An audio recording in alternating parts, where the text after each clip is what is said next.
at a dentist and the dark. Assalamualaikum, a very good day. Today we will present our language and society research project entitled Language Variation Between Male and Female Undergraduate Students in UniSZA when Describing an Event. Some may say that women will use more adjectives to describe the events and details. On the other side, men will only use simple and general words. So for our research objectives, there are three research objectives, which are: first, to identify the topic dominantly used between male and female in describing an event. Second is to distinguish how male and female react towards basic introductory questions.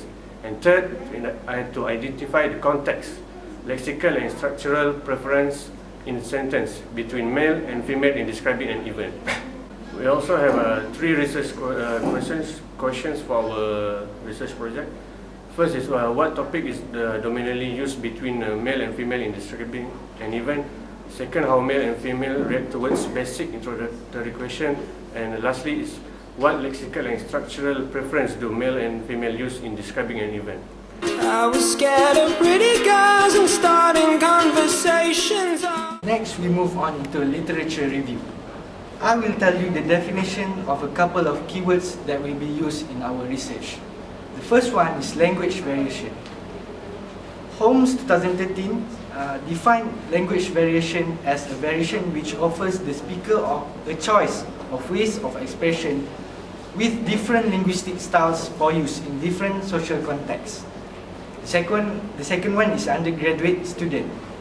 University of Cambridge 2015 defined undergraduate student as a student who is studying for his or her first degree, usually entitled Bachelor of Arts or Bachelor of Science. The third one, definition of describes. Oxford defined describe as providing a detailed account in words of something. And the last one is event. Oxford defined event as a thing that happened or take place in someone's importance. To describe an event is to tell something that is either happening, already happened, or will happen. Next, we'll move on into related previous studies. The first one is Lakoff. In his research, he found that women's language has its distinctive differences in terms of its lexical differences, such as galley names, the usage of meaningless particles, the avoidance of vulgar and inappropriate words, a wide variety of adjectives attributed to femininity. The second researcher is Sushu. She found that men's speech is more direct, imperative, and they are clearly attempting to achieve superiority in communication by preferring to involve in conflicts. Women's speech is more indirect and mostly refuse to involve in confrontations. And the third researchers are Newman, Groom, Handelman, and Pennebaker. They found that men's language focus relatively more on conveying information, whereas women's language focus relatively more on social connections. And the last one is Tennant.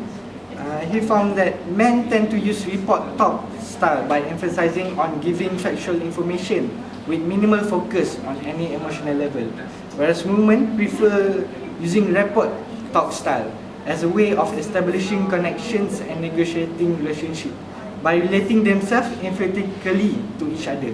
All my friends are turning green.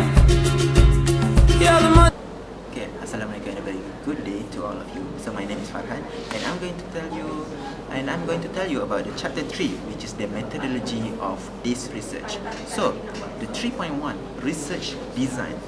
Our team has chose qualitative over quantitative. This is because we use the interview, which I will describe later on.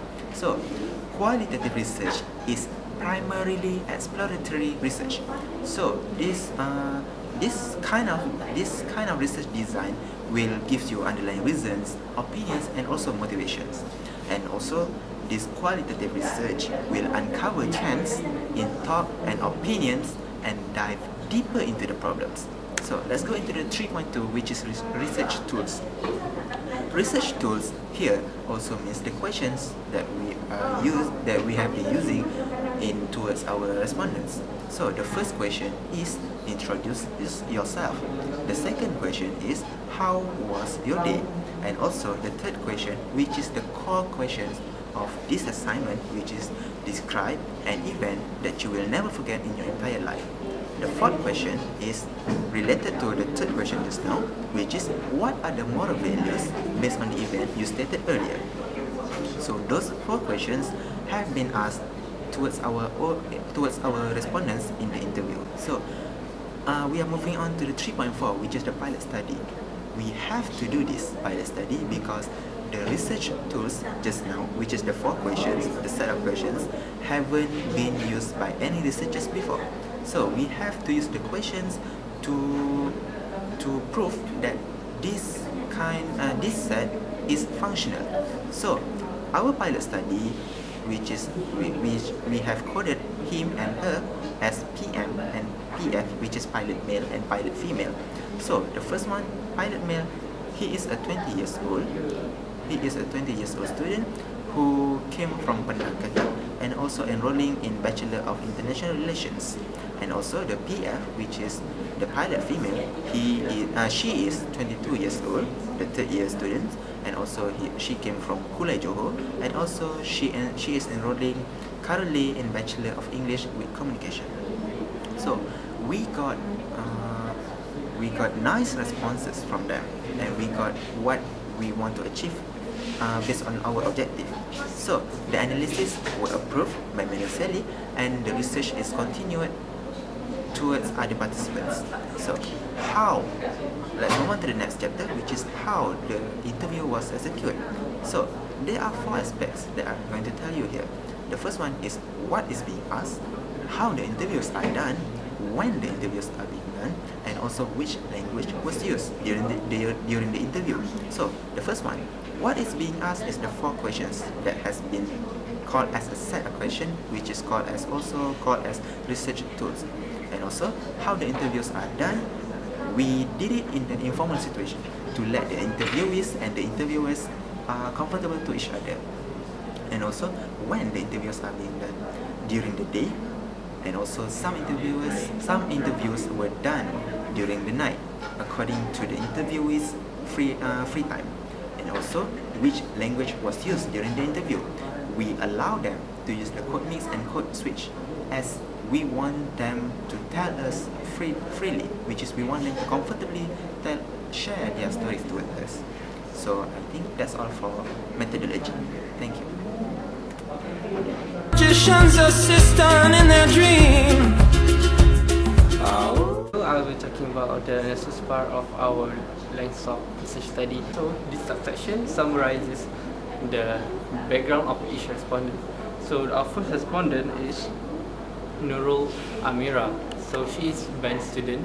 She's now currently in band 6. So our second interviewee is Ismail, which is from band 6 also. And our third interviewee is Farid, which is taking a Bachelor of Anthropology of Da'wah. So our fourth interviewee is Farid from Bachelor of Islamic Finance. So that is all for demographic respondents. So moving on to the next point, which is the relationship between the analysis and research objective.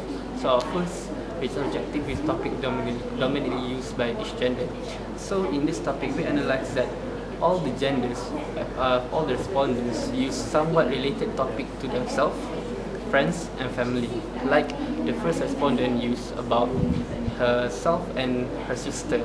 Second one used about her and her friends. The third one is about him, UVU result, and his mother. For the fourth respondent, he chose about her motorcycle accident and his friends. So the second research objective is to identify or to distinguish the basic reaction of basic introductory question between the two genders. So the distinguish is really prominent in this part, which is F1 and F2, which is our first female and second female respondent, shows greater difference between the gender itself. F1 and F2 show throughout and detailed about themselves, while M1 and M2, the third and the fourth respondent of our project, shows less about themselves. So I'll move on to the third subjective, which is the lexical and structural preference of each gender. So in this subjective, we can differentiate the two genders by their lexical and structural preferences, which is male and female does not equate each other in this topic, but they show a great difference, such as F1 and F2, female 1 and female 2 shows a lot of detail, shows a lot of lexical and structural preferences in their story, which is pronoun from F1, her, she, her and sister, like that, and preposition, like from where the goose started chasing to the end of the goose chase. But for M1 and M2 doesn't show a lot of greater story or depth into the story, which is they're not told about lexical and structure. They have no preposition and such, which is they just pause and move on to the next topic. And that's it from me. Thank you.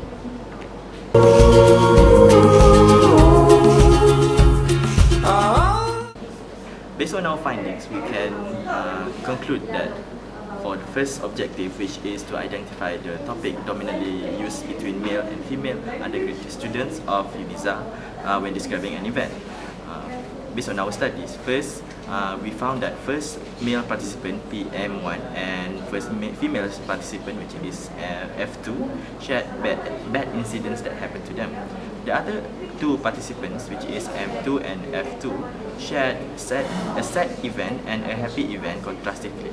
The team suggested that men will open up to more sad stories more than women, while women will prefer to tell stories about happy things. For example, M1 shared his disappointment when getting the university offer in UniSZA, while F2 shared her vacation with her best student to Langkawi without her parents' supervision. For the second objective, which is to distinguish how male and female reacts towards basic introductory questions, we refer to the two questions which we have designed for research. For the first one, introduce yourself or kenalkan diri anda, and second one is how was your day or bagaimana hari anda pada hari ini. And then the response were analysed, and we found that most male respondents would prefer to give a brief and short introduction about themselves, while for female respondents, we have found that they would tell more in-depth detail about themselves, like for example their background, where they live, what will they do from the beginning of the day, such for example they wake up and then they do their errands up to a point. They will plan and tell us more about what will they do on that day. So we can see that men prefer to use the report style, while female respondents would mostly use repo style, as suggested by Sushu in her literature review. So for the third objective, which is to identify the content, which is lexical and structural preference used by each gender while describing an event. So the question asks for them to share their unforgettable event throughout their lives, and also some of the moral values that they can learn from these events.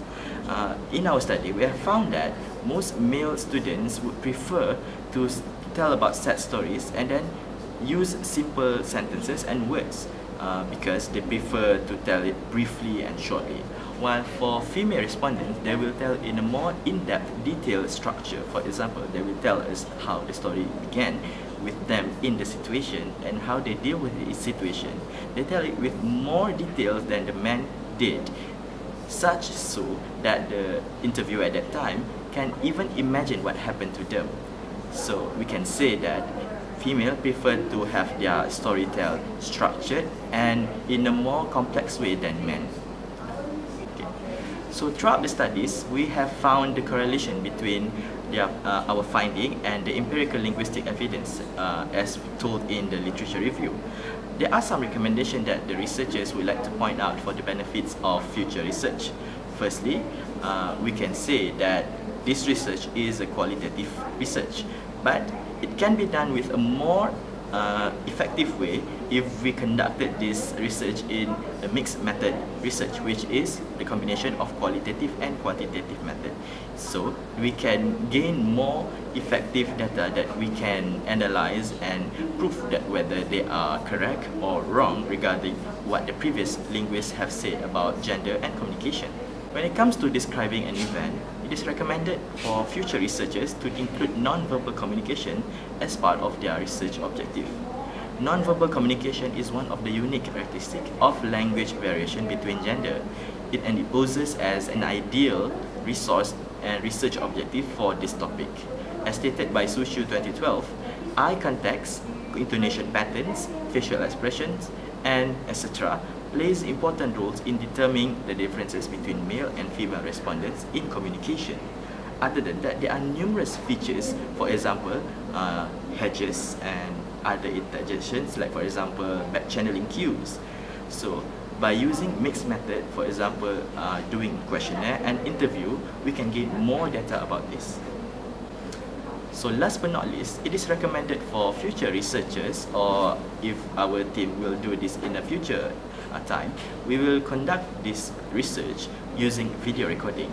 For this research, we use audio recording because due to time constraints, and we can only use audio recording so that we can distract the interviewee and allow them to focus solely on us to describe the event without any other limitation, for example, camera shyness and awkwardness.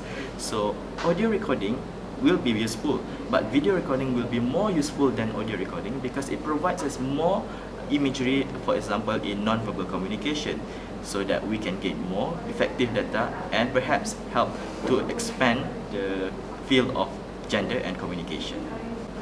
So in this study, we have conducted a thorough investigation on the language variation used between male and female undergraduate students of UniSZA when describing an event. We have proven that both genders have distinctive language variation as been stated in the research objective.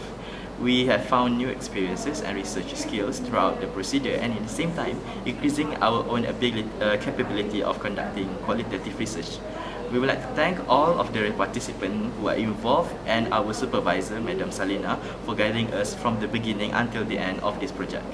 To conclude, this paperwork supports previous articles about gender and communication when describing an event, and also gender and communication as a whole in the general field. And we hope that this research will be beneficial for further studies. And with that, we thank you.